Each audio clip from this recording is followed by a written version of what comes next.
இந்த பத்திரிகையாளர் சந்திப்பு பாரதிய ஜனதா கட்சி சார்பாக திருப்பரங்குன்றம் அதை மையப்படுத்தி திராவிட முன்னேற்ற கழகத்தினுடைய அரசு செய்யக்கூடிய தவறுகளை, குறிப்பாக நீதியரசர் அவருடைய தீர்ப்புக்கு பிறகு அதை மதிக்காமல் ஒரு மத மோதலை உருவாக்குவதற்கான எல்லா முயற்சியிலும் நம்முடைய திராவிட முன்னேற்ற கழகத்தினுடைய ஆளுகின்ற அரசு இறங்கியிருக்கின்றார்கள் என்பதெல்லாம் உங்கள்கிட்ட பகிர்ந்து கொள்வதற்காக இந்த சந்திப்பு நடந்து கொண்டிருக்கிறது. நண்பர்களே, கொஞ்சம் நாங்கள் டீட்டெயிலாக அதில் பேசணும்னு நினைக்கிறோம். ஏன்னா நேரடியாக அந்த மதுரை உயர்நீதிமன்றம் கொடுத்துருக்கக்கூடிய தீர்ப்பு, அதன் பிறகு கண்டெம்ப்ட் ஆஃப் கோர்ட்டு, அது உங்களுக்கு தெரியும். கொஞ்சம் பின்னாடி இருந்து ஆரம்பிக்கிறோம்.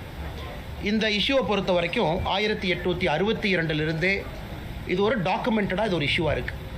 ஏன்னா 1862 1912 2 ஆண்டுகளில் ஆங்கிலேயர்களுடைய ரெக்கார்டு படி இந்த மலையினுடைய உச்சியில் லைட் அமைக்க வேண்டும் என்று முயற்சி செய்த பொழுது அன்னைக்கு இருந்த மேஜிஸ்ட்ரேட் வந்து லைட் அமைப்பதற்கு அன்னைக்கு அனுமதி கொடுக்கல. அதனால் மதக்கலவரம் ஏற்படும் என்கின்ற காரணத்தை காட்டி 1990 காலகட்டத்தில் ஹிந்து முன்னணி அமைப்பு அதனுடைய தலைவர்கள் அதை வந்து ரொம்ப மிக தீவிரமாக இதை கையில் எடுத்து நீதிமன்றத்தினுடைய உதவியை நாடி நிறைய டாக்குமெண்ட்டை ப்ரெசென்ட் பண்ணாங்க. அதில் மிக முக்கியமானது 1920 ஃபைல் பண்ண ஒரிஜினல் சூட் OS. அந்த 1920 ஃபைலான அந்த ஒரிஜினல் சூட், குறிப்பாக இந்த மலை, அதில் நம்முடைய முருகர் அவருடைய கோவில் எங்கே இருக்குது, காசி விஸ்வநாதர் கோவில் எங்கே இருக்குது, தர்கா எங்கே இருக்குது, இதை வந்து டிமார்க்கேஷன் செய்ய வேண்டும் என்பதற்கான சூட்டு. அதன் அடிப்படையில் 1920 ஃபைல் பண்ண OS சூட்டுக்கான தீர்ப்பு 1923 கிடைக்குது, ஒரு லோவர் கோர்ட் மதுரையில். அந்த தீர்ப்பு மிகச்சரியாக அந்த தீர்ப்பில் சொல்கிறாங்க, தர்கா எங்கே இருக்குது, இந்த நெல்லித்தோப்பு அப்படிங்கிற இடம் எங்கே இருக்குது, அங்கிருந்து தர்காவுக்கு கனெக்ட் பண்ணக்கூடிய படிக்கட்கள், இந்த 3 மட்டும்தான் இஸ்லாமிய நண்பர்கள் அவங்க கையில் இருக்கக்கூடிய விஷயம். ஒன்று மேலே மலை உச்சியில் அட் த டாப் இருக்கக்கூடிய தர்கா, சிக்கந்தர் தர்கா. அதற்கு நெல்லித்தோப்பு என்பது ஒரு சமப்பகுதி, இந்த மலைக்கு இடையில் இருக்கக்கூடிய சமப்பகுதி. அங்கே இறந்து போனவர்களுடைய சடலங்கள்லாம் இஸ்லாமிய மத அடிப்படையில், மரியாதை கலந்த அடிப்படையில் அங்கே வச்சுருக்கிறாங்க. அங்கிருந்து மேலே ஒரு கல்லை குடைந்து ஏறக்கூடிய படிக்கட்டு, இந்த 3 மட்டும்தான் இஸ்லாமியர் அவர்கள் கையில் இருக்கக்கூடியது. மிச்சது எல்லாமே இந்துக்களுக்கு சொந்தம், மலை முழுவதுமாக இந்துக்களுக்கு சொந்தம் அப்படிங்கிற தீர்ப்பு. அதை எதிர்த்து 1923 வந்த தீர்ப்பை எதிர்த்து மெட்ராஸ் ஹைகோர்ட் வர்றாங்க. 26 மெட்ராஸ் ஹைகோர்ட்டு இந்த மதுரை கீழே இருக்கக்கூடிய லோவர் கோர்ட் கொடுத்த தீர்ப்பை ஸ்டே பண்ணுறாங்க. அதன் பிறகு இந்தியாவினுடைய சுதந்திரத்திற்கு முன்பு உச்சபட்சமாக இருக்கக்கூடிய பிரிவி கவுன்சில் இன்னைக்கு சுப்ரீம் கோர்ட் மாதிரி பிரிவி கவுன்சிலுக்கு போகிறாங்க. 1930 காலகட்டத்தில் பிரிவி கவுன்சில் மதுரையில் கீழே இருக்கக்கூடிய நீதிமன்றம் கொடுத்த தீர்ப்பை ஊர்ஜிதம் செய்கிறாங்க. 1920 ஒரிஜினல் சூட், 1923 வந்த தீர்ப்பை ஊர்ஜிதம் செய்கிறாங்க. இந்த நெல்லித்தோப்பு என்கின்ற இடம் இஸ்லாமியத்துக்கு சொந்தமானது, மேலே இருக்கக்கூடிய தர்கா அது அவர்களுக்கு சொந்தமானது, மேலே ஏறக்கூடிய படிக்கட்கள் அவர்களுக்கு சொந்தமானது. மற்றபடி இந்த மலை முழுவதுமாக இந்து சமுதாயத்திற்கு, குறிப்பாக இந்த கோவிலுக்கு சொந்தமானது. அதன் பிறகு குவாரி எடுக்க வர்றாங்க. கோயில் நிர்வாகம் அப்ஜெக்ட் பண்ணி குவாரி விடலை. கோயில் நிர்வாகம் அப்ஜெக்ட் பண்ணி மர வெட்டுறக்கு வந்து பர்மிஷன் கொடுக்கல. இது காலங்காலமாக 1940 50 60 70 காலகட்டத்தில் அங்கே இருக்கக்கூடிய கோவிலத்தினுடைய நிர்வாகம் அவங்க இடத்த பாதுகாத்துக்கிட்டே வர்றாங்க. ஸோ 1990 காலகட்டத்தில் ஹிந்து முன்னணி இங்கே தீபம் ஏற்ற வேண்டும் என்று போராட்டத்தை எல்லாம் ஆரம்பித்து இதை வந்து மக்கள் மன்றத்தில் ஒரு பெரிய இஷ்யூவாக கொண்டு வர்றாங்க. இப்போ நாம் இதை நன்றாக புரிந்து கொள்ள வேண்டும். இன்னைக்கு நீதியரசர் திரு GR சுவாமிநாதன் அவர்கள் அவங்க ஒரு தீர்ப்பு கொடுத்துருக்குறாங்க. ஏன் அந்த தீர்ப்பு கொடுக்க வேண்டிய கட்டாயம் வந்துச்சு? ஏன்னா ஒரு டிவோட்டி, ஒரு ஹிந்து பக்தர், அவர் அங்கே இருக்கக்கூடிய எக்ஸிக்யூட்டிவ் ஆஃபீஸரை நோக்கி போகிறாங்க. அந்த ஈஓட்ட கேட்குறாங்க. 28/10/2025 ஒரு அந்த ஹிந்து டிவோட்டியாக இருக்கக்கூடிய ராம ரவிக்குமார் அவர்கள் இந்த மாதிரி தீபத்தை ஏற்ற வேண்டும். எங்கே ஏற்றணும்னா தீபத்தூணில் ஏற்ற வேண்டும். இத்தனை காலமாக உச்சி பிள்ளையார் கோவில் பக்கத்தில் ஏற்றுறாங்க அப்படின்னு 28/10/2025 ரெப்ரசன்டேஷன் கொடுக்குறாங்க எக்ஸிக்யூட்டிவ் ஆஃபீஸருக்கு. ஈஓ வந்து 3/11/2025 அதை ரிஜெக்ட் பண்ணுறாங்க. நாங்கள் பர்மிஷன் கொடுக்க மாட்டோம், இத்தனை காலமாக எங்கே ஏற்றணுமோ அதே உச்சி பிள்ளையார் கோவிலில் தான் ஏற்றுவோம் என்று. அதன் பிறகு ராம ரவிக்குமார் அவர்கள் மதுரை கிளை, மெட்ராஸ் ஹைகோர்ட்டினுடைய மதுரை கிளை, அங்கே அவங்க ரிட் பெட்டிஷன் ஃபைல் பண்ணுறாங்க. 32317 என்கிற ரிட் பெட்டிஷனை. இந்த மாதிரி எனக்கு வந்து ஈஓ பர்மிஷனை டினை பண்ணியிருக்கிறாங்க, எனக்கு நீங்கள் அனுமதி கொடுக்க வேண்டும், என்னுடைய மத புண்பட்டு இருக்குது அவர் கேட்குறார். அதன்படி நீதியரசர் அவர்கள் டிசம்பர் மாதம் 1ஆம் தேதி, சில நாட்களுக்கு முன்பு 1/12/2025 தீர்ப்பு கொடுக்குறாங்க. அந்த தீர்ப்பு மிக தெளிவாக பல விஷயத்தை அதில் பேசுகிறாங்க. அவங்க இந்த டிமார்க்கேஷன் இஷ்யூக்குள்ளேயே போகலை. இந்த மலையை பொறுத்தவரை சிக்கந்தர் தர்கா இஸ்லாமியர்களுக்கு சொந்தமானது, நெல்லித்தோப்பு இஸ்லாமியர்களுக்கு சொந்தமானது, படிக்கட்டு ஏறுறது இஸ்லாமியர்களுக்கு சொந்தமானது, மற்றபடி இந்த மலை மிச்ச பகுதி எல்லாமே அந்த கோவிலுக்கு சொந்தமானது, குறிப்பாக தீபத்தூணும் கோவிலுக்கு சொந்தமானது என்கின்ற தீர்ப்பில் ஊர்ஜிதம் செய்கிறாங்க. இதற்கு முன்பு இருந்த தீர்ப்பு தான் இது. அதன் பிறகு நீதியரசர் அவர்கள் 2 முக்கியமான கருத்துக்களை வைக்கிறாங்க. ஏன் அதை வைக்கணும் அப்படின்னாங்க, தமிழகத்தினுடைய சட்டத்துறை அமைச்சர் திரு ரகுபதி அவர்கள் வேண்டுமென்றே பத்திரிகையாளர் நண்பர்கள் சந்திப்பில் வேண்டுமென்றே சில பொய்களை சொல்லியிருக்கின்றார்கள். அதாவது ஒரு சட்டத்துறை அமைச்சராக இருந்து சத்திய பிரமாணம் எடுத்து பணி செய்ய வேண்டிய ஒருவர் சில பொய்களை சொல்லியிருக்கிறாங்க. நீங்கள் நல்லா பாருங்கள். அதாவது மதுரை நீதியரசர் அவர்கள் தவறான ஒரு தீர்ப்பை கொடுத்துருக்குறாங்க அப்படிங்கிற வாதத்தை திரு ரகுபதி அவர்கள் வைக்கிறாங்க.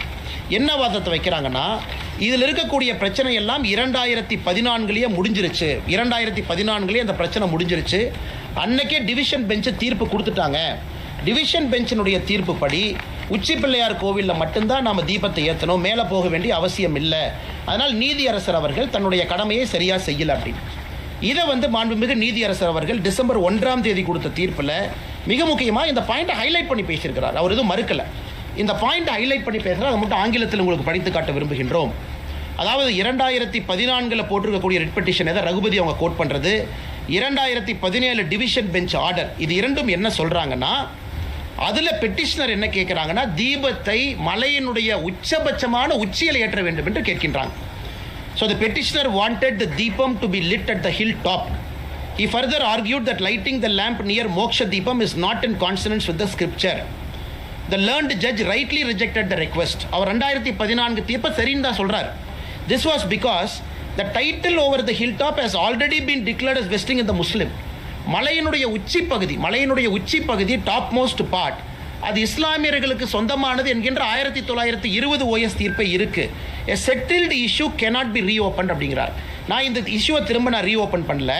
ஆனால் இன்னைக்கு பெட்டிஷனரை முன்னாடி என்ன கேட்குறாங்க, தீபத்தூணில் இதை ஏற்ற வேண்டும் என்று கேட்கின்றார்கள். தீபத்தூண் என்பது மலையினுடைய உச்சியில் இல்லை. 2014 தீர்ப்பு, 2017 தீர்ப்பு என்பது மலை உச்சியிலே தீபத்தை ஏற்ற வேண்டும் என்கின்ற தீர்ப்பு. அதற்கு மாண்புமிகு நீதியரசர் அவர்கள் அந்த காலகட்டத்தில் கொடுக்கல. அது சரியான காரணம் தான். ஏன்னா இந்த நீதியரசர் சொல்றது அது மிக முக்கியமாக தர்காக்கு சொந்தம்னு அது ஊர்ஜிதம் ஆயிடுச்சு. ஆனால் தீபத்தூண் என்பது மலையினுடைய உச்சியில் கிடையாது. யாருமே போய் தர்காக்கு பக்கத்தில் தீபத்தூணில் ஏற்ற வேண்டும் என்று சொல்லல. தர்காவிலிருந்து 50 மீட்டர் தூரத்தில் கொஞ்சம் கீழே இருக்கக்கூடிய தீபத்தூணில் ஏற்ற வேண்டும் என்பது தான் இன்னைக்கு போட்டிருக்கக்கூடிய ரிட் பெட்டிஷனுடைய சாராம்சம். த mask is at the highest peak, the தீபத்தூன் is at the lowest peak. இரண்டுமே வேறு வேறு மலை உச்சியில் இருக்கு. அதனால் இதை ட்ரையல் ஜட்ஜு 1920 ரெகக்னைஸ் பண்ணிட்டாங்க. நான் இதை தவறாக பார்க்கல. அதனால் தீபத்தூணில் அவங்க கார்த்திகை தீபத்தை இந்த பெட்டிஷனர் கேட்டபடி ஏற்றுவதற்கு நான் அனுமதி கொடுக்கிறேன். இதை சட்டத்துறை அமைச்சர் அவர்கள் திருச்சி பத்திரிகை நண்பர்கள் முன்னாடி 2014 2017 ரிட் பெட்டிஷனை கோட் பண்ணுறாங்க. அதே தவறு. அதை முதல்ல இந்த பத்திரிகை மன்றத்தில் நாங்கள் தெரியப்படுத்த விரும்புகின்றோம். அதன் பிறகு சட்டத்துறை அமைச்சர் திரு ரகுபதி அவர்கள் இத்தோடு நிற்கல, மறுபடியும் ஒரு பொய்யை சொல்கிறார். என்ன பொய்யை சொல்கிறாருன்னா, 1996 ஒரு தீர்ப்பு எங்களுக்கு சாதகமாக வந்திருக்கு, 2014 தீர்ப்பும் எங்களுக்கு சாதகமாக வந்திருக்கு, 17 சாதகமாக வந்திருக்கு, 1996 சாதகமாக வந்திருக்கு. 1996 தீர்ப்பு என்பது அந்த ஆண்டுக்காக கேட்கப்பட்டது. அப்போ நீதியரசர் சொல்கிறாங்க, 1994 உச்சி பிள்ளையார் கோயில் ஏற்றுங்கன்னு சொன்னேன், 95 ஏற்றுங்கன்னு சொன்னேன். இப்போ நீங்கள் 96 கேட்குறீங்க. எனக்கு 3 நாள் மட்டும்தான் இருக்குது. அதனால் இந்த ஆண்டு நீங்கள் உச்சி பிள்ளையார் கோவிலில் ஏற்றுங்க. அதே நேரத்தில் தேவஸ்தானமோ வேறு யாரோ வேறு இடத்துல ஏற்ற வேண்டும் என்றால் அதுக்கு ப்ரொசீஜரும் கொடுக்குறாங்க. தர்காலிருந்து 15 மீட்டர் தள்ளி ஏற்றுங்க அப்படின்னு. ஸோ 1996 தீர்ப்பை பொறுத்தவரையும் குழப்பமில்லை, 2014 குழப்பமில்லை, 2017 குழப்பமில்லை. இந்த மூன்றும் வேறு வேறு விஷயத்தை எடுத்து இன்னைக்கு ரகுபதி அவர்கள் ஒரு பொய்யை சொல்லி பத்திரிகை நண்பர்கள்ட்ட இன்னைக்கு நீதியரசர் அவர்கள் தவறான தீர்ப்பை கொடுத்திருப்பதா சொல்றாங்க. இதை முதல்ல உங்களுக்கு கிளாரிஃபை பண்ணணும். அந்த மலையை பொறுத்தவரை தீபத்தூண் என்பது மலையினுடைய உச்சியில கிடையாது. மலையினுடைய உச்சியில தர்கா இருக்கு. அதை யாரும் கூட வேண்டும் என்று கேட்கல. அது வேறு. தீபத்தூண் என்பது அந்த 2 மலையில் இருக்கக்கூடிய அந்த சிறிய மலையினுடைய உச்சியில தீபத்தூண் இருக்கு. அதைத்தான் என்று கேட்டிருக்கின்றார்கள். அதற்கு நீதியரசர் அவர்கள் அனுமதி கொடுத்திருக்கிறாங்க. இதோட அவங்க நிக்கல. நீதியரசர் அவர்கள் அனுமதி கொடுத்தாங்க. எப்போ அனுமதி கொடுத்தாங்க? 1/12/2025 கொடுக்குறாங்க. ஸோ கார்த்திகை தீபம் 3ஆம் தேதி வருது. 2ஆம் தேதி கோவிலினுடைய ஈவோ ஒரு அப்பீல் போடுறார். ஒரு பேருக்கு ஒரு அப்பீல் போட்டு வைக்கிறார். இப்போ நியாயப்படி யாருக்காவது பிரச்சனை இருந்தால் தர்கா அவங்க அப்பீலுக்கு வந்திருக்கணும். இப்போ டிசம்பர் மாதம் 2ஆம் தேதி தர்கா அப்பீலுக்கு வர்றாங்கன்னா அது வேறு விஷயம். ஆனால் கோவில் சொத்தை பாதுகாக்க வேண்டிய ஈவோ அப்பீல் பண்ண வேண்டிய அவசியம் என்ன? அந்த கோவிலினுடைய எக்ஸிக்யூட்டிவ் ஆஃபீஸர் அந்த கோவிலினுடைய சொத்தை பாதுகாக்கணும். தீபத்தூண் என்பது கோவிலினுடைய சொத்து என்பது ஊர்ஜிதமாயிருச்சு 1920 வேறு வேறு காலகட்டத்தில். அப்படி இருக்கக்கூடிய ஈஓ அவர் எதுக்காக அப்பீல் போறாரு? இந்த நீதியை எதிர்த்து அப்பீலும் சரியா ஃபைல் பண்ணல. இதுல இருந்து தெளிவாக தெரிகிறது, அந்த எக்ஸிக்யூட்டிவ் ஆஃபீஸரை திராவிட முன்னேற்ற கழகத்தினுடைய அரசு தூண்டி விட்டு எக்ஸிக்யூட்டிவ் ஆஃபீஸர் அப்பீல் போக வைக்கிறாங்க. தர்கா இன்னைக்கு வந்திருக்கிறாங்க, வக்ஃப் போர்டும் தர்காவும் இன்னைக்கு வந்திருக்கிறாங்க, இதை எதிர்த்து அப்பீல் இன்னைக்கு வந்திருக்கிறாங்க. 2ஆம் தேதி ஈஓ அப்பீல் செய்ய வேண்டிய கட்டாயமே இல்லை. காரணம், ஈஓனுடைய முதல் கடமை கோவில் சொத்தையும் தீபத்தோனையும் ப்ரொடெக்ட் பண்ணும். அடுத்து 3ஆம் தேதி ஈஓ சொல்றாங்க, இல்லை நாங்கள் மலை உச்சியில் ஏற்ற மாட்டோம், தீபத்தூண் ஏற்ற மாட்டோம் என்று சொல்லுகின்றார்.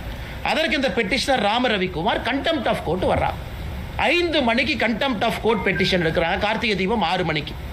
அந்த பெட்டிஷன் வரும்போது தமிழ்நாடு அரசுடைய வழக்கறிஞர் சொல்றாங்க, இல்லை 6 மணி வரைக்கும் பொறுங்க, 5 மணிக்கு எடுக்கிறீங்க. நீதியரசர் அவர்கள் 5 மணிக்கு எடுத்த கண்டெம்ட் ஆஃப் கோர்ட்டை 6:05 வரைக்கும் தள்ளி வைக்கிறார். 6:05க்கும் தீபம் ஏற்றப்படவில்லை என்கின்ற ஒரே காரணத்தினால தான் நேரடியாக பெட்டிஷனருக்கு சொல்றாங்க, நீங்க 10 பேரத்தோட மலை மேலே ஏறலாம், உங்களுக்கு மதுரை உயர்நீதிமன்றத்தில் இருக்கக்கூடிய சிஐஎஸ்எஃப் பாதுகாப்பு இருக்கக்கூடிய சிஐஎஸ்எஃப் அதனுடைய கமாண்டன்ட் பாதுகாப்பு கொடுப்பாங்க. ஏன் சொல்றாங்க? 1ஆம் தேதி கொடுக்கப்பட்ட தீர்ப்பு நேரடியாக கமிஷனருக்கு டைரக்ட் பண்றாங்க, போலீஸ் கமிஷனருக்கும் கலெக்டருக்கும். நீங்க இதை தீபத்தை ஏற்றுவதற்கு உறுதுணையா இருக்கணும். 1ஆம் தேதியும் கமிஷனர் நடவடிக்கை எடுக்கல, 2ஆம் தேதியும் கமிஷனர் நடவடிக்கை எடுக்கலைன்னா மாநில அரசினுடைய காவல்துறை அதிகாரிகள் தன்னுடைய கடமையை சரியா செய்யல. அந்த கடமையை செய்யாத காரணத்தினால தான் இது ஜுடிஷியல் ஓவர் ரீச் கிடையாது. திரு GR சாமிநாதன் அவர்கள் 3ஆம் தேதி 6:05 கொடுக்கக்கூடிய தீர்ப்பில் கண்டெம்ட் ஆஃப் கோர்ட் பெட்டிஷன்ல மாநில அரசு கடமையை செய்யல, காவல்துறை கடமையை செய்யல, கலெக்டர் கடமையை செய்யல, அதனால் சிஐஎஸ்எஃப் நான் அனுப்புறேன், கமாண்டன்ட் நீங்க கூட போங்க, அந்த 10 பேர் தீபம் ஏற்றுவதற்கு அனுமதி கொடுக்க வேண்டும் என்று சொல்லுகின்றார். இதில் எதுவும் தவறாக இல்லை. இதை எதிர்த்து மறுபடியும் அங்க இருக்கக்கூடிய இரண்டு நீதிபதிகள் இருக்கக்கூடிய அமர்வு டிவிஷன் பெஞ்சுக்கு போறாங்க. எப்ப போறாங்க? அடுத்த நாள் அப்பீல் போறாங்க. இந்த பிரச்சனை எல்லாம் 3ஆம் தேதி இரவு நடக்குது. 4ஆம் தேதி காலையில் அப்பீலுக்கு போறாங்க. இந்த நீதியரசர் சிஐஎஸ்எஃப் விட்டது தப்பு, எப்படி அவங்க சிஐஎஸ்எஃப் அனுமதி கொடுக்கலாம், சட்டம் ஒழுங்கு என்பது மாநில அரசுடைய கட்டுப்பாட்டில் மட்டும்தான் இருக்கணும், எப்படி மத்திய அரசுக்கும் மாநில அரசுக்கும் கலவரத்தை ஏற்படுத்த முயற்சிக்கின்றார் என்று நீதியரசரின் மீது இவங்க பெட்டிஷனை போட்டிருக்கிறாங்க கோர்ட்ல. அதற்கு அந்த 2 நீதியரசர்கள் திரு ஜெயச்சந்திரன் அவர்கள் திரு KK ராமகிருஷ்ணன் அவர்கள் சொல்றாங்க, இதுல எந்த தவறும் கிடையாது. 1ஆம் தேதி மாநில அரசுக்கு சொன்னாங்க, 1ஆம் தேதி காவல்துறை கமிஷனருக்கு சொன்னாங்க, 1ஆம் தேதி கலெக்டருக்கு சொன்னாங்க, யாருமே வேலை செய்யல. அதன் பிறகுதான் நீதியரசர் அவர்கள் 3ஆம் தேதி 6 மணிக்கு தீபம் ஏற்றப்படவில்லை என்கின்ற காரணத்திற்காக இந்த நீதியை கொடுத்திருக்கிறாங்க. அதனால சிஐஎஸ்எஃப் அனுப்ப வேண்டும் என்று அவர் சொல்லியது எந்த விதத்திலும் தவறில்லை. இது மிக முக்கியமானது. 3ஆம் தேதி ராம ரவிக்குமார் அவர்கள் அங்க இருக்கக்கூடிய நம்முடைய பாரதிய ஜனதா கட்சியினுடைய தலைவர்கள்லாம் போறாங்க தீபம் ஏற்றுவதற்கு உறுதுணையாக. அன்னைக்கு கலெக்டர் என்ன சொல்றாங்கன்னா, கமிஷனர் என்ன சொல்றாங்க, கலெக்டர் 144 CRPC 163 BNSS அந்த சட்டத்தின்படி போட்டிருக்கிறாங்க, அதனால் நீங்க யாருமே போகக்கூடாது அப்படின்னு காட்டுறாங்க. அதற்கு மரியாதை கொடுத்து சிஐஎஸ்எஃப் முன்னாடி போகல, அதற்கு மரியாதை கொடுத்து ராம ரவிக்குமார் உட்பட பெட்டிஷனர் யாரும் முன்னாடி போகல. ஏன்னா 144 போட்டிருக்காங்க. இந்த 2 டிவிஷன் பெஞ்சில் நீதியரசர் அவர்கள் 4ஆம் தேதி 144 CRPC 163 BNSS போட்ட ஃபைலை வாங்கி படிக்கிறாங்க. அந்த ஃபைலில் என்ன இருக்குன்னு, அந்த ஃபைலில் இவங்க போட்ட 144 CRPC ஒரு ஃப்ராட் என்பது ஊர்ஜிதமாயிருக்கு. ஏன்னா நீதியரசர் அவங்க கேட்குறாங்க, 144 CRPC எப்போ போட்டீங்க? 3ஆம் தேதி 6:05க்கு திரு சாமிநாதன் அவர்கள் சிஐஎஸ்எஃப் படையோடு மேலே செல்லலாம் என்று 6:05க்கு தீர்ப்பு கொடுக்குறாங்க. நீங்கள் 144 எப்போ போட்டீங்க? அதில் அந்த நீதியரசர் சொல்றாங்க, the file contains loose sheet of papers containing past history of dispute. The order has been promulgated with effect from 6 PM on 3/12. அதில் சொல்றாரு, thus it is very obvious section 163 BNSS order is passed prior to the judicial order or the records are manipulated after this court calls for original file. தவறு மீது மறுபடியும் ஒரு தவறு பண்றாங்க. அதாவது 6 மணியிலிருந்து 144 CRPC 163 BNSS போடுறேன்னு 6 மணியிலிருந்து அந்த ஃபைல் இருக்கு. அப்போ அந்த ஆர்டர் அவங்க 4 மணிக்கு போட்டிருக்கிறாங்க, ஆர்டரை 3 மணிக்கு போட்டிருக்கிறாங்க, ஆர்டர் 2 மணிக்கு போட்டிருக்காங்க, ஃபைலில் இல்லை. ஆனால் நிச்சயமாக நீதியரசர் தீர்ப்பு கொடுத்த பிறகு போடப்படவில்லை.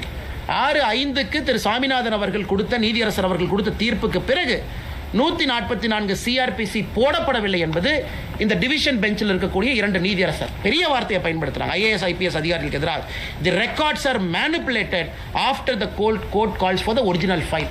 கோர்ட்டில் வந்து ஒரிஜினல் ஃபைல் கொடுங்க என்று சொல்லிய பிறகு இந்த டாக்குமெண்ட்டை மேனிபுலேட் பண்ணி அரசு கொடுத்துருக்கிறாங்க. மறுபடியும் தவறு.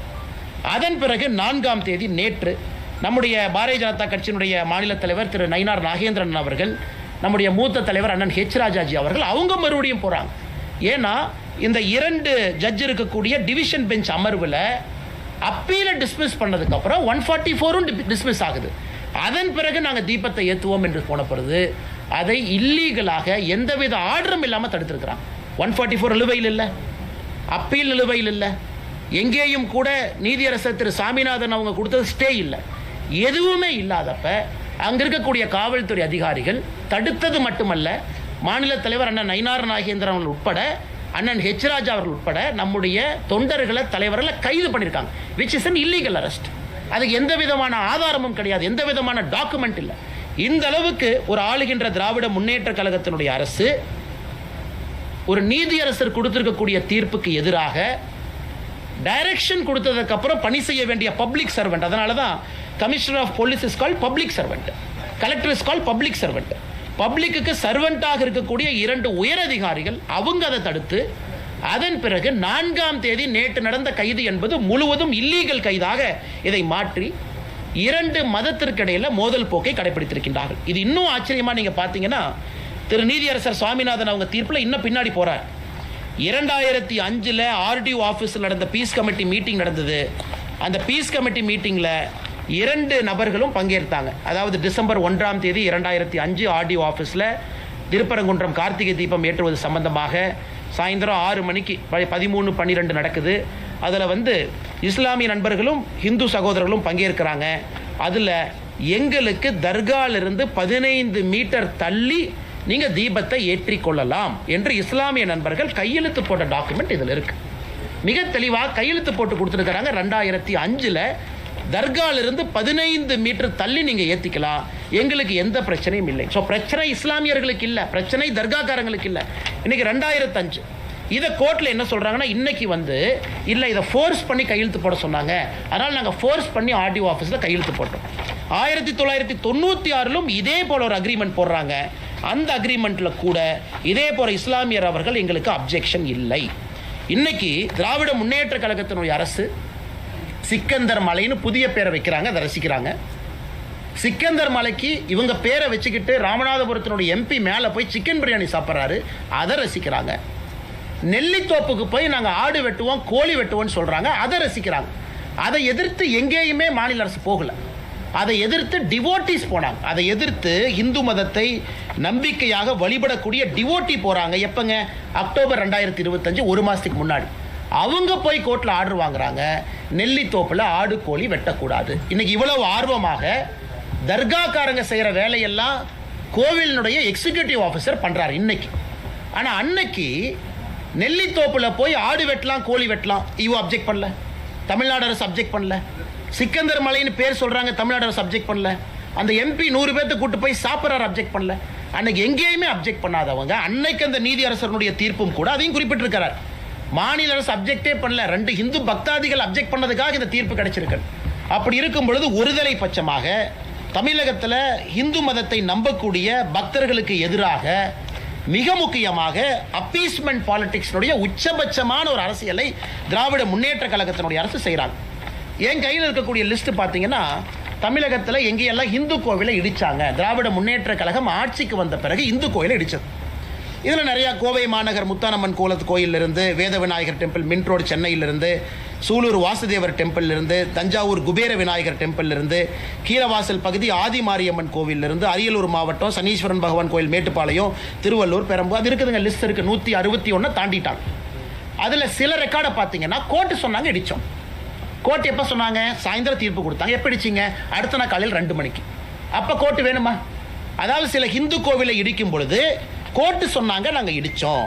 அதுக்கு சில order by Madras high court citing encroachment, Madurai corporation high court direction, night கொடுத்தாங்கன்னா காலையில் 2 மணிக்கு இடித்தாங்க. அன்னைக்கு கோர்ட்டு வேணும், ஏன்னா ஒரு கோவிலை இடின்னு கோர்ட்டு தீர்ப்பு கொடுத்ததுக்கப்புறம் காலையில் 2 மணிக்கு இடித்தாங்க. ஆனால் இன்னைக்கு அதே கோர்ட்டு திருப்பரங்குன்றம் மலையின் மீது தீபத்தூணில் தீபத்தை ஏற்றுங்கன்னு கோர்ட் சொல்லும் பொழுது இவர்களுக்கு கோர்ட்டு வேண்டாம். கிட்டத்தட்ட 161 கோயிலில் பல இடத்துக்கு சோர்ஸே இல்லை, ஆர்டரே இல்லை. எந்த ஆர்டர் பேசிஸில் அவங்க இடித்தாங்க? கோர்ட் ஆர்டரே இல்லை. அப்படி இருக்கும் பொழுது எத்தனை சர்ச்சை, எத்தனை மாஸ்கை இல்லீகலாக அவங்க இடிச்சிருக்கிறாங்க. திராவிட முன்னேற்ற கழகம் ஆட்சிக்கு வந்த பிறகு 2021 மே 6ஆம் தேதியிலிருந்து தமிழகத்தில் இல்லீகலாக இருக்கக்கூடிய ஒரு சர்ச் என்க்ரோச்மெண்ட், மக்களுடைய பயன்படுத்தக்கூடிய அல்ல புறம்போக்கு நிலம்னு பல கொடுத்துருக்குறாங்க. ஒன்று அடிச்சாங்களா? கிடையாது. எத்தனை மசூதி அடிச்சிருக்கிறாங்க? கிடையாது.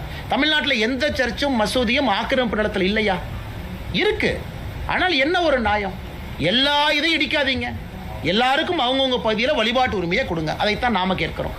அல்லது ஒருதலை பட்சமாக 161 கோயிலுக்கு மேலே இடிச்சிட்டு இன்னைக்கு உயர்நீதிமன்றம் ஒரு தீர்ப்பு கொடுத்த பிறகு அதை பின்பற்ற மாட்டோம் என்று சொல்லி மிகப்பெரிய சட்ட பிரச்சனையை உருவாக்கி இன்னைக்கு பார்லிமெண்ட்ல போய் பேசுறாங்க. பார்லிமெண்ட்ல பேச வேண்டிய நிலைமை என்னங்க?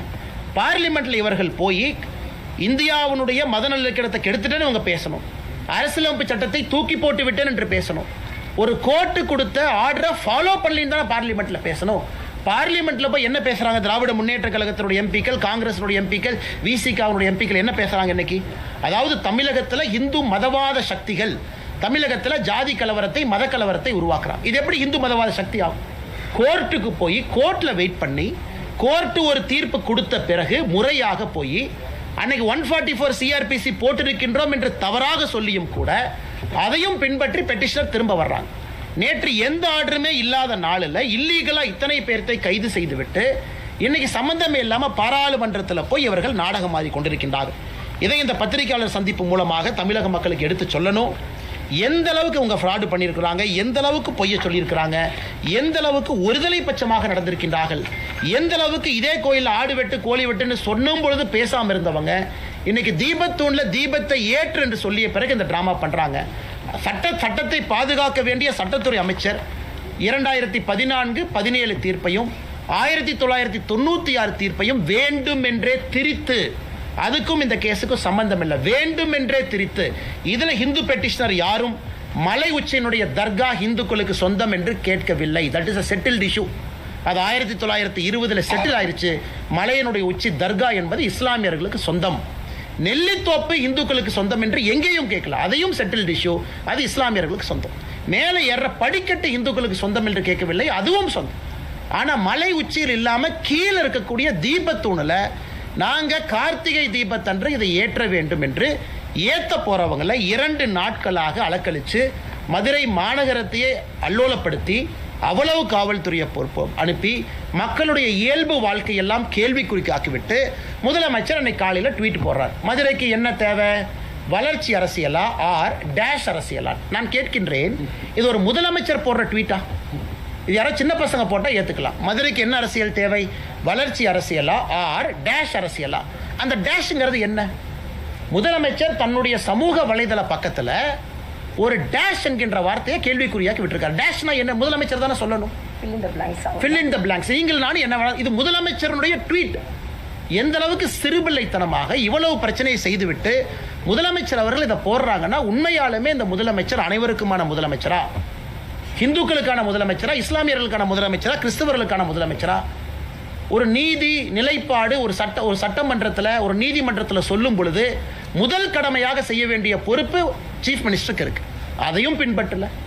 சிஎஸ்எஃப் தமிழ்நாட்டில் அனுப்ப வேண்டிய நிலைமைக்கு தள்ளப்பட்டிருக்கிறோம்.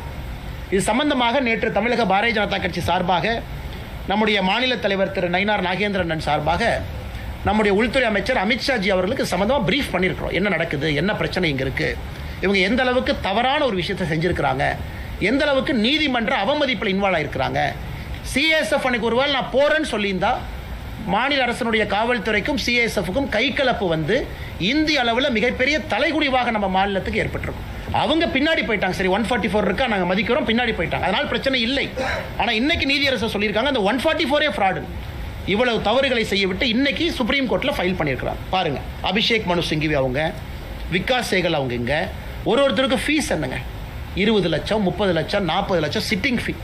இன்னைக்கு மதுரை அமர்வு நீதிமன்றத்திற்கு ஒரு பெரிய சீனியர் சுப்ரீம் கோர்ட் லாயர் வந்திருக்கிறாங்க. அங்கே அபிஷேக் மனு சிங்கிவி இவ்வளவு கேலி கூத்தாக்கி விட்டு மறுபடியும் உச்சநீதிமன்றத்துக்கு போவோம், மறுபடியும் முதல்ல இருந்து ஆரம்பிப்போம். அதனால தான் இதை பாரதிய ஜனதா கட்சி நாங்கள் அனைவரும் வன்மையாக கண்டிக்கின்றோம். எங்களுடைய மாநில தலைவரிலிருந்து ஆரம்பித்து கட்சியினுடைய கடைக்கோடி தொண்டன் வரை திருப்பரங்குன்றத்தில் தீபத்தூணில் ஏற்றக்கூடிய தீபத்திற்காக உயிரை கொடுத்து பாரதிய ஜனதா கட்சியினுடைய மாநில தலைவரிலிருந்து தொண்டர் வரை நாங்கள் நிற்போம். அதில் எந்த மாற்று கருத்தும் இல்லை. இன்னைக்கு மதுரை அமர்வு நீதிமன்றத்தில் திரு ஜி.ஆர். சுவாமிநாதன் அவர்கள் இந்த கேஸை செவ்வாய்க்கிழமைக்கு தள்ளி வச்சிருக்கிறார். இன்னைக்கு மறுபடியும் கண்டெம்ட்டுக்கு கண்டெம்ட், அதுக்கு ஒரு கண்டெம்ட். இது இந்தியாவில் எங்கேயும் பார்க்க மாட்டோம். கொடுத்த தீர்ப்புக்கு ஒரு கண்டெம்ட், அந்த தீர்ப்பை சரியாக ஃபாலோ பண்ணின்னு ஒரு கண்டெம்ட், அதுக்கு 4ஆம் தேதி ஒரு கண்டெம்ட். ஸோ கண்டெம்ட் இன்னைக்கு வந்திருக்கு. அது 2ஆம் செவ்வாய்க்கிழமை அன்னைக்கு அதை கையில் எடுக்கிறாங்க. அதனால் அதையும் நாங்கள் கவனிக்கின்றோம். உச்சநீதிமன்றத்தில் இன்னைக்கு அட்மிட் பண்ணியிருக்கிறாங்க. அதே நேரத்தில் தலைமை நீதிபதி CJI அவங்க என்ன சொல்லியிருக்கிறாங்க, இது அவசரமாக எடுக்க வேண்டிய வழக்கு கிடையாது. அவசரமான இன்னைக்கு நம்பர் போட்டு எடுக்க மாட்டேன், நீங்கள் ரெஜிஸ்ட்ரியில் கொடுங்க, வழக்கமாக வர்றப்போ வரட்டும் என்று சொல்லியிருக்கின்றார்கள். அதனால் அதையும் பொறுத்திருந்து பார்ப்போம். நீதி நிலைநாட்டப்பட்டு இருக்கிறது இங்கே நீதிமன்றத்தில். ஆனால் தரையில் மக்களாட்சி என்று சொல்லக்கூடிய ஜனநாயகத்தில் முதலமைச்சர் அதை கேள்விக்குறியாக்கி இவ்வளவு பேர்த்துக்கு பிரச்சனை உருவாக்கி லாட்டி சார்ஜ் மண்டை உடைந்து மாநிலத்தினுடைய இளைஞரணி தலைவர் தம்பி SG சூர்யாவிலிருந்து நிறைய மதுரை மாவட்டத்தினுடைய தலைவர் எல்லாருக்குமே பல இடத்துல காயம் பட்டிருக்கின்றார்கள். எதற்கு இவர்கள் அநியாயம் பண்ணுறாங்க கேட்டால் எங்களுக்கு மதவாத சக்தி என்கின்ற பெயர். அதனால் தமிழிசை அக்கா எல்லாமே இங்கே இருக்கிறாங்க. இதை விவரமாக உங்களுக்கு சொல்லணும், உங்களுக்கு தெரிஞ்சிருக்கும், இருந்தும் சொல்லணும். 1920 96, 2014, 17, 2025 தீர்ப்பு, இது வந்திருக்கக்கூடிய அனைத்தும் சாமானிய மனிதன், நீங்கள் ஹிந்துவாருங்க, இஸ்லாமியராக, கிறிஸ்தவராக, சாமானிய மனிதன் இதை உத்து பார்த்தாங்கன்னா அவர்களுக்கு நியாயம் புரியும். யாருக்கும் எதிரானவங்க கிடையாது. தர்கால இஸ்லாமியர் போய் வழிபடட்டும், அப்பே இல்லை. நெல்லித்தோப்புக்கு அவங்க போட்டும், படியை பயன்படுத்தி மேலே ஏறட்டும், யாரும் அவர்களை தடுக்கவில்லை. ஹிந்துக்கள் கேட்பது கோவிலினுடைய எல்லை பகுதிக்குள்ள, கோவிலினுடைய கட்டுப்பாட்டில் இருக்கக்கூடிய தீபத்தூணில் நாங்கள் கார்த்திகை தீபத்தன்னைக்கு ஒரே ஒரு நாள் ஏற்றுறோம். அது பார்த்தீங்கன்னா பல இடத்துல சொல்லியிருக்கிறாங்க. ஒரு மலையின் மீது ஒரு தீபத்தை ஏன் ஏற்றுறோம்னா அதை பாற்ற வீட்டில் நம்ம ஏற்றுவோம். இந்த மலையின் உச்சியில் தீபம் ஏற்றுவதற்கான காரணம் என்னங்க, மலை பெரும்பாலும் அந்த பகுதியினுடைய ஒரு உயர்ந்த நிலையில் இருக்கும். எல்லோரும் அதை பார்க்கலாம், சுற்றி இருக்கக்கூடிய கிராமத்தில் பார்க்கலாம். ஒரு காலகட்டத்தில் வாட்சு டைமு யாருமே இல்லாத காலகட்டத்தில் எல்லாருமே கோபுரத்தை பார்ப்பாங்க. அங்கே தீபம் ஏற்றப்பட்ட பிறகு வீட்டில் விளக்கேற்றுவாங்க. இதுதான் நடைமுறை. இதை 100 ஆண்டு காலமாக இது வேறு வேறு காலகட்டத்தால் இது தவிர்க்கப்பட்டிருக்கிறது. இன்னைக்கு மறுபடியும் ஒரு வாய்ப்பு, நியாயமான முறையில் நீதிமன்றம் கொடுத்திருக்கக்கூடிய வாய்ப்பை திராவிட முன்னேற்ற கழகத்தினுடைய அரசு தட்டி பறிக்கிறாங்க. வன்மையாக கண்டிக்கின்றோம். ஆனால் நிச்சயமாக மத்திய அரசும் இதை கவனித்துக் கொண்டிருக்கின்றார்கள், உள்துறை அமைச்சரும் இதை கவனித்துக் கொண்டிருக்கின்றார்கள், நீதி அரசர்களும் கவனித்துக் கொண்டிருக்கின்றார்கள். அதனால் திராவிட முன்னேற்ற கழகத்தினுடைய கபட நாடகம் எத்தனை நாளைக்கு போகும் என்பதை பொறுத்திருந்து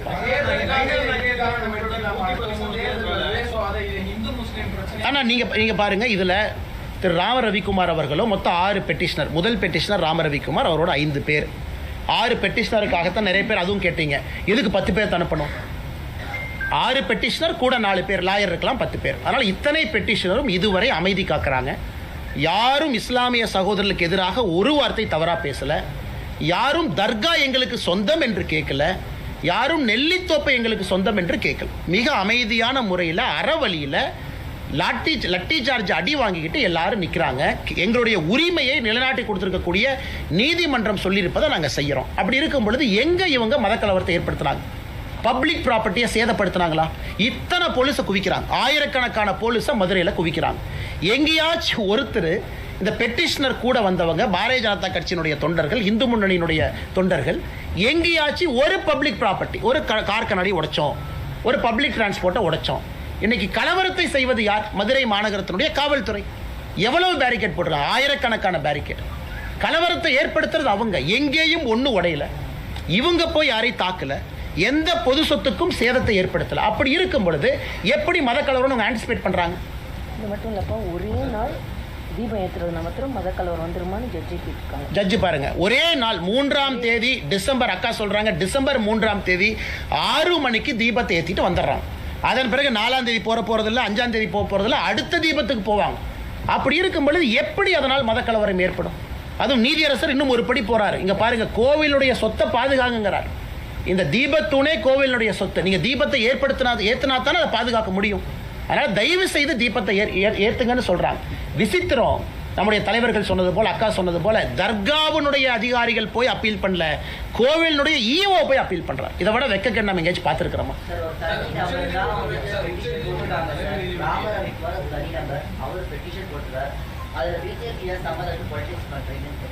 சார், இது ராம ரவிக்குமார் ஒரு பெட்டிஷன் போட்டிருக்கிறாங்க. மொத்தம் 5 பெட்டிஷனர் இருக்காங்க சார். மொத்தம் 6 பேரோடைய பெட்டிஷனை தான் அந்த நீதியரசர் அவருடைய ரிட் பெட்டிஷனில் 6 பேர்த்த மொத்தமாக எடுத்துக்கிட்டாங்க. 5 பேர் ஏற்றணும், ஒருத்தர் ஏற்ற வேண்டாம், மொத்தம் 6 பேர்.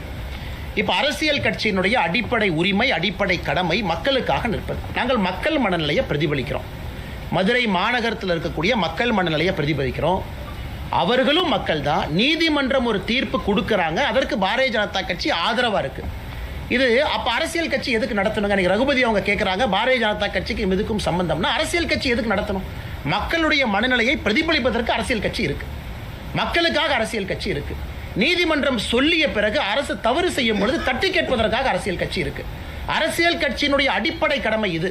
அதனால தான் திரும்ப சகோதரர் கேட்குறேன், நீங்கள் ரகுபதி அண்ணன்கிட்ட கேட்கணும், யாராவது பாரதிய ஜனதா கட்சியினுடைய தொண்டனோ தலைவனோ பொது சொத்துக்கு சேதத்தை ஏற்படுத்தினோமா அப்படின்னு அவர் கேட்குற கேள்வி கரெக்ட்.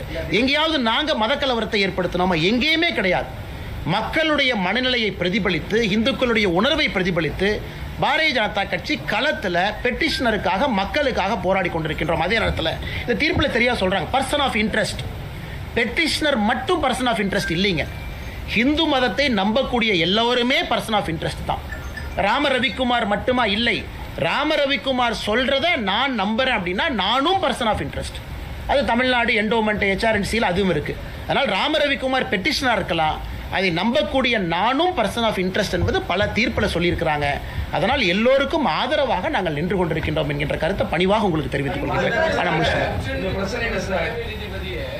அரசு செய்த மேல்முறையீட்டு வந்து உடனே அவசரமா விசாரிக்கிறான்னு சொல்றாங்க. ஆனால் ஒரு கண்டெம்ப்ட் வழக்கு வந்து உடனே உயர்நீதிமன்றத்துடைய தனி நீதிபதி விசாரிக்கிறாரு. நீதிபதி விமர்சனம் பண்றாங்க. இன்னைக்கு நீதிபதியுடைய ஜட்ஜ்மெண்ட் விமர்சனம் பண்ணி இன்னைக்கு ஃபுல்லா ஆர்ப்பாட்டம் பண்ணிருக்காங்க. நீதிபதியா அவர் இருக்கிறதுக்கு தகுதி இல்லைங்க. இன்னைக்கு நீதியரசர் அவர்கள் இன்று காலையில் உச்சநீதிமன்றம் இது போன்ற ஒரு நடவடிக்கை போது உயர்நீதிமன்ற தனி நீதிபதி ஒரு உள்நோக்கத்தோடு செயல்படுறாங்க ஒரு குற்றச்சாட்டு இருக்கு. அண்ணா இதில் உள்நோக்கம் என்கின்ற, அதனால தான் ரொம்ப டீட்டெயிலாக ஜட்ஜ்மெண்ட்டை பேசுகிறோம். அவர் 1996 ஜட்ஜ்மெண்ட்டை மீறி இருந்தால் பரவாயில்ல, 2014 மீறி இருந்தால் பரவாயில்ல, 17 மீறி இருந்தால் பரவாயில்ல. அதைத்தான் ரகுபதி அவர்கள் சொல்கிறாங்க. ஜட்ஜ்மெண்ட்டே வேறு என்பது உங்கள் முன்னால் நாங்கள் வைக்கின்றோம். இந்த ஜட்ஜ்மெண்ட்டே வேறு. இரண்டாவதுங்கண்ணா, நீதியரசர் அவர்கள் கண்டெம்ட் எப்போ எடுத்தார்னா 5 மணிக்கு கண்டெம்ட் எடுக்கிறாரு 3ஆம் தேதி. அட்வொகேட் ஜெனரல் சொல்கிறாங்க, இல்லைங்க ஐயா 6 மணிக்கு தான் தீபம் ஏற்றும். அதுக்காக கண்டெம்ட்டை 1 மணி நேரம் தள்ளி வைக்கிறார். 6:05க்கு தீபம் ஏற்படுத்த சகோதரருக்கு தெரியும். அரசு வழக்கறிஞர்கிட்ட கேட்குறாரு, ஈஓ எங்கேன்னு. ஈஓ ஃபோனை சுவிட்ச் ஆஃப் பண்ணிட்டாருங்க ஐயா. நான் சொல்கிறது 3ஆம் தேதி 6:05க்கு நடந்த கண்டெம்ப்டில் ஏற்பாடு செய்யலை, பெட்டிஷனரை கூப்பிடல, 1ஆம் தேதி ஈஓ நடவடிக்கை எடுக்கலை, 2ஆம் தேதி எடுக்கலை, 3ஆம் தேதி கண்டெம்ப்ட் ஆஃப் பெட்டிஷன் வரும்போது, கோர்ட் வரும்பொழுது அரசு வழக்கறிஞர்கிட்ட கேட்குறாங்க, ஈஓக்கு ஃபோனை போடுங்க. ஈஓ அவைலபிள் இல்லைங்கிறாங்க. ஸோ ஈஓ வரல, வீடியோ கான்ஃபரன்ஸ் வர சொன்னதுக்கு போல வீடியோ கான்ஃபரன்ஸ் வரல. இன்னைக்கு மதுரையினுடைய போலீஸ் கமிஷனர், கலெக்டர் சம்மன் பண்ணியிருக்காங்க, வரல. இன்னைக்கும் நீதியரசர் சொல்லியிருக்கிறாங்க, ஜாதிகளை உள்ளழுக்கிறீங்க, தவறாக பேசுகிறீங்க, பொய்ய சொல்கிறீங்க, எங்களுடைய பொறுமைக்கும் எல்லை இருக்குது, பொறுமையாக பார்த்துக்கிட்டு இருக்கோம், செவ்வாய்க்கிழமை அன்னைக்கு தள்ளி வச்சுருக்கோம். எங்களை பொறுத்தவரை நீதியரசர் அவர் வரம்புக்குள்ளே நடந்திருக்கிறாரு. எக்ஸசிவ் ஜுடிஷியல் ஓவர் ரீச் எங்கேயுமே இல்லை. மாநில அரசு தன்னுடைய வரம்பையெல்லாம் மீறி இதை கேலி கூத்தாக்கி இருக்கிறாங்கிறது எங்களுடைய வாதம். என்ன சொல்றாங்கன்னா, இதே நீதிபதி மதுரை அமர்வுல அந்த நீர் வழித்தடங்களை கண்காணிப்பதற்கான அமர்வுல நீதிபதியா இருக்காரு. இன்னைக்காச்சும் ஒரு நாள் நீர் வழித்தடம் ஆக்கிரமிக்கப்பட்ட பொழுது இந்த CISF வீரர்களை அனுப்பி அவர் அந்த ஆக்கிரமிப்பை அகற்றியதுண்டா? அண்ணா இன்னைக்கு ஒத்துக்கிறங்கன்னா ஒரு வாதம் அது. இன்னைக்கு ஒரு எக்ஸ்ட்ரானரி கேஸ். அதாவது 1ஆம் தேதி அவங்க CISF அனுப்பல, 1ஆம் தேதி போலீஸ் கமிஷனருக்கு டைரக்ஷன் கொடுக்குறாரு, டிசம்பர் 1ஆம் தேதி கலெக்டருக்கு டைரக்ஷன் கொடுக்குறாரு. 2ஆம் தேதி அவர் கையில் எடுக்கலை, 2ஆம் தேதியும் லோக்கல் போலீஸ் தான் இருக்கிறாங்க. 3ஆம் தேதி தீபம் ஏற்றப்படவில்லை என்று தெரிந்த பிறகு 6:05க்கு தான் அவர் சொல்கிறாரு, 6:05க்கு தான் சொல்கிறாரு இந்த மாதிரி CISF கொடுக்குறோம். இது அப்பீல் அந்த டிவிஷன் பெஞ்சில் ஜெயச்சந்திரன் ராமகிருஷ்ணன் அவங்ககிட்ட அந்த கேள்வியை கேட்கும் பொழுது நீதியரசர்கள் சொல்கிறாங்க, the service of CISF was provided only because the state police refused to give protection and comply with the court direction. In case the state missionary disobey the court order and refuse to give protection, the court cannot stand helpless. அதாவது நீதியரசர் திரு GR Swaminathan அவர்கள் எடுத்திருக்கக்கூடிய அந்த தீர்ப்பு முடிவுக்கு அடுத்த நாள் division பெஞ்சில் நீதியரசர் ஜெயச்சந்திரன் அவர்களும் ராமகிருஷ்ணன் அவர்களும் முழு ஆதரவு கொடுத்திருக்கிறாங்க. அதாவது ஒரு நீதிபதி இல்லை. இன்னைக்கு திமுகவினுடைய சட்ட அமைச்சர் மாண்புமிகு திரு ரகுபதி அவர்கள் GR சுவாமிநாதன் அவர்கள் மீது கை காமிச்சாங்கன்னா அடுத்த நாள் 2 நீதிபதியும் ஊர்ஜிதம் பண்ணியிருக்கிறாங்க. அதனால் எங்களை பொறுத்தவரை திமுகவினுடைய அமைச்சர், அரசு எல்லோருமே நீதி அரசர்களுக்கு எதிராக இங்கே பணிபுரிகின்றார்கள் என்பது ஊர்ஜிதமாகும்.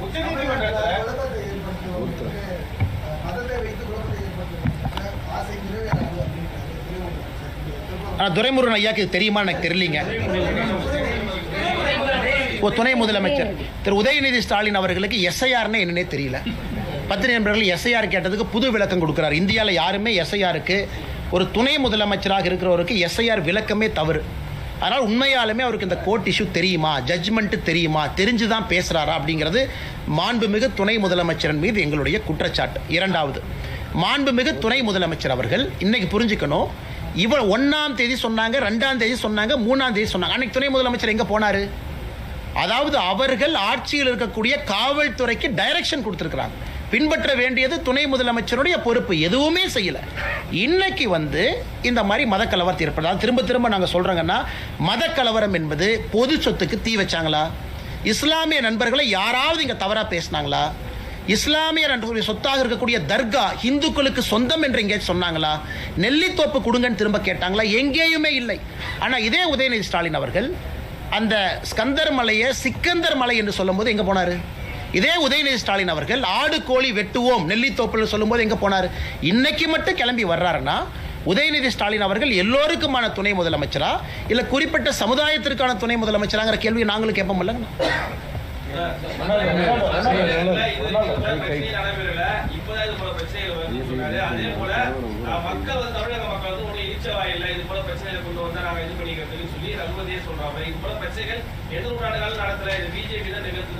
ஏன்னா எங்களை பொறுத்தவரை இங்கே குமரகுரு அண்ணன் வரும்பொழுது எங்களுடைய வழக்கறிஞர் பிரிவினுடைய தலைவர் அவங்க இருந்தாங்க. அவங்க வழக்கறிஞர்கள்ட்ட பேசும்பொழுது மேலே வரும்பொழுது சொன்னாங்க, மாநில தலைவரோட அனுமதியை பெற்று பாரதிய ஜனதா கட்சி திரு சட்ட அமைச்சர் ரகுபதி அவர்கள் மீது கண்டெம்ட் ஆஃப் கோர்ட்டுக்கு போகிறோம் அப்படின்னு. காரணம், நீதி அரசரை பற்றி தவறாக பேசியிருப்பது, ஜட்ஜ்மெண்ட்டை குழப்பி பேசியிருப்பது, நீதி அரசர்களுடைய மாண்பை ஒரு சட்டத்துறை அமைச்சரே அதை தவறாக வழிநடத்தியிருக்கிறார். இல்லை, அதை வந்துடுறேன். ஸோ ரகுபதி அவங்க ப்ரெஸ் மீட்டை பொறுத்த வரைக்கும் நேற்றைய ப்ரெஸ் மீட்டே அது கண்டெம்ட் ப்ரெஸ் மீட். அது ஏன்னா தவறான தகவலை சட்ட அமைச்சராக உங்கள் முன்னாடி சொல்லியிருக்கிறாங்க. அதே பாரதிய ஜனதா கட்சியினுடைய தலைவர் அண்ணன் குமரகுரு அவங்க இருக்கிறாங்க, எங்களுடைய வழக்கறிஞர் பிரிவினுடைய தலைவர். ஸோ ஏன்னா ரகுபதி அவர்களுக்கு தெரியணும், பொறுப்பான பொறுப்பில் இருந்து கொண்டு பொய்யை சொல்லக்கூடாது. மிச்ச துரைமுருகன் அவர்களாக இருக்கட்டும், உதயநிதி ஸ்டாலின் அவர்களாக இருக்கட்டும், அவர்கள் சொல்வது ஒரு பக்கம். நீங்கள் கேட்டுக்கண்ணா, நாங்கள் சொல்கிறதையும் நீங்கள் கேட்குறீங்க. நாங்கள் ஆதாரத்தின் அடிப்படையில் எல்லாத்தையும் உங்கள் முன்னாடி வைக்கிறோம். இதில் எங்கே தவறு நீங்கள் சுட்டி காட்டுங்கண்ணா. நீதி அரசர் அவங்க சொல்கிறாங்க, மலை உச்சியின் மீது கிடையாது, உச்சிக்கு கீழே இருக்கக்கூடிய இன்னொரு மலையில் இருக்கக்கூடிய உச்சியில் தர்கா இருக்குது. அவரே பர்சனலாக போய் இன்ஸ்பெக்ட் பண்ணுறாரு. திரு GR சாமிநாதன் அவர்கள் இந்த ரெட் பெட்டிஷன் அட்மிட் ஆன உடனே அவர் நடந்து போகிறாரு, எல்லாத்தையும் கூட வர சொல்கிறாரு. நீதியரசர் போய் எல்லாத்தையும் இன்ஸ்பெக்ட் பண்ணிட்டு தீர்ப்பு கொடுக்குறாரு. அப்படின்னா ஒரு ஸ்பாட்டுக்கு போகாமல் தீர்ப்பு கொடுக்கல, ஸ்பாட்டுக்கு போயிட்டு தான் தீர்ப்பு கொடுக்குறாரு. அப்படி இருக்கும் பொழுது திரும்ப திரும்ப திரும்ப நீதிமன்றத்தை குறை சொல்வது, நீதியரசரை குறை சொல்வது, திரும்ப திரும்ப இதே வேலையை செய்கிறாங்கன்னா எப்படி? இப்போ தான் பார்த்தோம், இந்தியாவில் முதல் முறையாக மாநில அரசு மெட்ராஸ் ஹைகோர்ட் கொலிஜியம் ரெக்கமெண்ட் பண்ண உடனே திருப்பி அனுப்பியிருக்கிறாங்க. அதையும் பார்த்தீங்க, இந்தியாவில் எங்கேயுமே நடக்காத விஷயம். இன்னைக்கு தமிழ்நாட்டில் மாநில அரசு Madras high court collegium, Madras high court நீதியரசர்களாக யார் வர வேண்டும் என்கின்ற ரெக்கமெண்டேஷனை மாநில அரசு இந்திய அரசியல் வரலாற்றில் முதல்ல திருப்பி அனுப்பியிருக்காங்க. அப்போ என்ன, உங்களுக்கு பிடிச்ச ஜட்ஜு தான் வரணும், பிடிக்காத ஜட்ஜு வந்தால் கேள்வி கேட்பீங்க.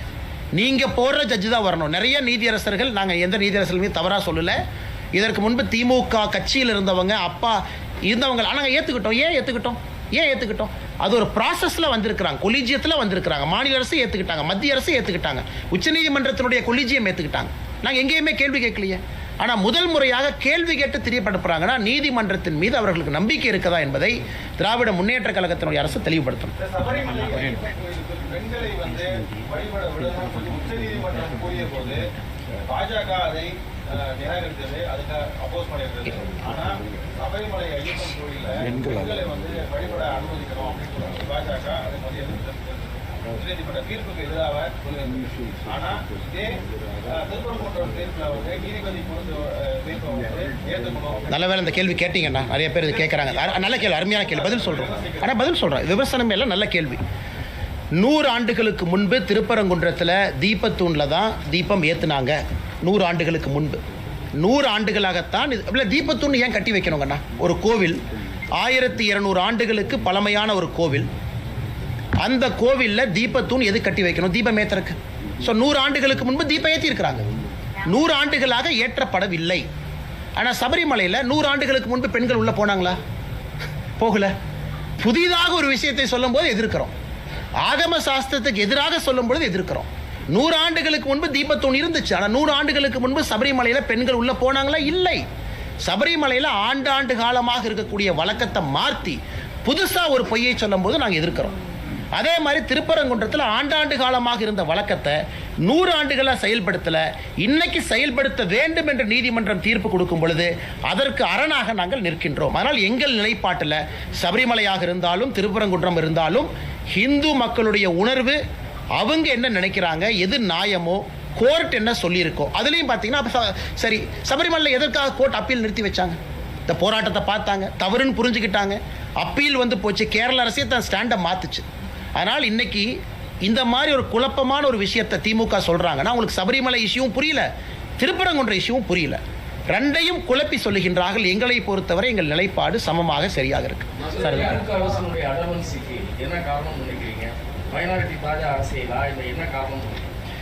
சார், ஒரு மூத்த ஆசிரியர், நீங்கள் பத்திரிகையாளர், உங்களுக்கு தெரியும். எங்களை பொறுத்தவரை மிக தெளிவாக மைனாரிட்டி அப்பீஸ்மெண்ட் பாலிடிக்ஸ் தமிழ்நாட்டில் திராவிட முன்னேற்ற கழக அரசு வெட்கத்தையெல்லாம் விட்டு அடுத்த கடத்துக்கு போயிட்டாங்க. இன்னைக்கு நீதிபதிக்கு எதிராக அங்கே இருக்கக்கூடிய ஜமாத் மக்களை வர சொல்கிறாங்க, பேரணி போகணுங்கிறாங்க, போஸ்ட் அடித்து ஒட்டுறாங்க. அங்கே இருக்கக்கூடிய ஒரு ஜமாத் நீதிமன்றத்திற்கு முற்றுகை போராட்டம் கால் பண்ணியிருந்தாங்க 4ஆம் தேதி. யாராச்சும் கைது பண்ணாங்களா? ஒரு நபரை கைது பண்ணியிருக்கிறாங்களா? சொன்னவங்களை கைது பண்ணியிருக்காங்களா? எதுவுமே கிடையாது. ஆனால் சோஷியல் மீடியாவில் போஸ்ட் போட்டால் கைது. இதுலேருந்து என்ன சொல்லுது? இங்கே இருக்கக்கூடிய இந்துக்களுக்கு ஒரு நியாயம், இன்னொரு மதமாக இருந்தால் ஒரு நியாயம். மிக தெளிவு. நீதிபதி அவர்கள் ஒரு நீதிபதி இல்லை சார், ஜிஆர் சுவாமிநாதன் அவங்க கொடுக்குறாங்க.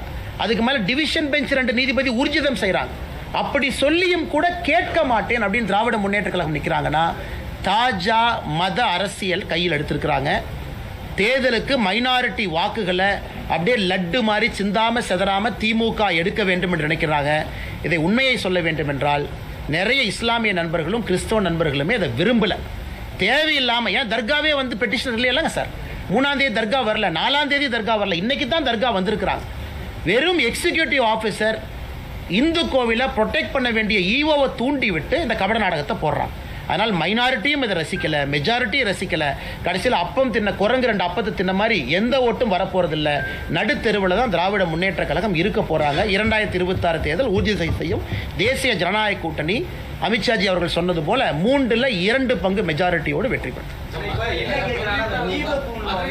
நிறைய வழக்குலாம் சுட்டி காட்டி 1990 தொடங்குது. தீபத்தூணில் அந்த தீபம் ஏற்றக்கூடிய வழக்கை எப்போ நிறுத்தப்படுச்சு? தர்காங்கிற கட்டமைப்பு உருவாக்கப்பட்ட பிறகு இல்ல பிரிட்டிஷ் ஆட்சி நிறுத்தப்ப அந்த மேலெல்லாம் விளக்கு ஏற்றக்கூடாது, குண்டு வீசிவாங்க வெளிநாட்டு மாணவர்கள் 2ஆம் உலக போர் காலகட்டத்தில் அப்படின்னு சொன்னதுனால நிறுத்துறாங்களா? எந்த காலகட்டத்தில்? ஆனால் இந்த நீதியரசருடைய தீர்ப்பு அதற்கு முன்பு இருந்த தீர்ப்புகளிலோ சரியா எந்த ஆண்டில் நிறுத்தினாங்க அப்படின்னு எந்த தீர்ப்பிலும் இல்லைங்க. 1920 தீர்ப்புலேருந்து கூட இல்லை. 1920லும் தீபத்தூண் இருந்துச்சு. 1920 தீர்ப்பில் யாருக்கு எது சொந்தம் அப்படிங்கிறது அந்த தீர்ப்புங்கண்ணா.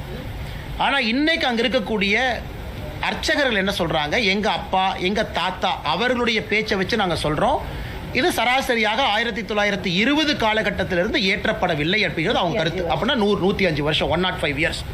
அவங்க இன்னைக்கு பேச்சு வழக்காத்தான் சொல்கிறாங்க. எங்கேயுமே ரெக்கார்டட் டாக்குமெண்டட் இந்த ஆண்டு நிறுத்தினோம், இந்த ஆண்டு உச்சப்பிள்ளையார் கோயிலுக்கு நாங்கள் கொண்டு வந்து எங்கேயுமே கிடையாது.